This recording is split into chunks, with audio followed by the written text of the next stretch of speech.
Routine তল্লাশির সময় খোয়াই থানার police প্রায় 100 কেজি শুকনো গাঁজা আটক করতে সক্ষম হয়েছে বলে জানিয়েছেন খোয়াই থানার ওসি কৃষ্ণধন সরকার। খোয়াই মহকুমার দিক থেকে আসা একটি খালি গাড়িতে মহাদেব টিল্লা এলাকায় সিগন্যাল দিলে গাড়িটি পালিয়ে যেতে সক্ষম হয়। তখন পুলিশের সন্দেহ হয় গাড়িটির পিছু ধাওয়া করে ততক্ষণে গাড়ি ফেলে পালিয়ে যেতে সক্ষম হয় পাচারকারীরা।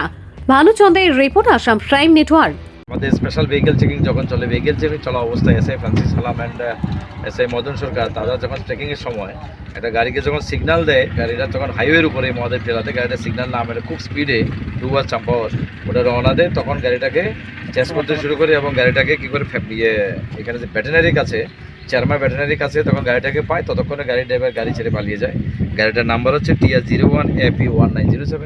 গাড়িটাকে আমরা যখন সার্চ করি খুব ভালোভাবে আমাদের যে ফ্রান্সিস এবং মদনের টিম যখন সার্চ করে দেখা যাচ্ছে এখানের মধ্যে সেপারেট একটা চেম্বার বানিয়ে দেওয়া হয়েছে, আর্টিফিশিয়াল চেম্বার, যেটা নর্মালি ওই গাড়িতে থাকে না। ওই চেম্বারটার থেকে যখন প্লেট খুলে দেখা যাচ্ছে, খোলার আগ মুহূর্তে আমাদের যখন এখানে সাসপেক্টেড এখানে ড্রাই গাঞ্জা বলে মনে হচ্ছিল, আমরা অ্যাকর্ডিংলি হায়ার অথরিটিকে জানাই এবং সিভিল অ্যাডমিনিস্ট্রেশনকে জানিয়ে আমাদের আমাদের একজনই ম্যাজিস্ট্রেট সাহেব এসেছেন, ওনার উপস্থিতিতে আমরা এগুলো চেক করার পরে টোটাল 47 প্যাকেটে total 96.5 KG, 96.5 KG suspected to be dry ganja, যেটা আমাদের যথেষ্ট ফল করছিল, এটাও পাওয়া গেছে।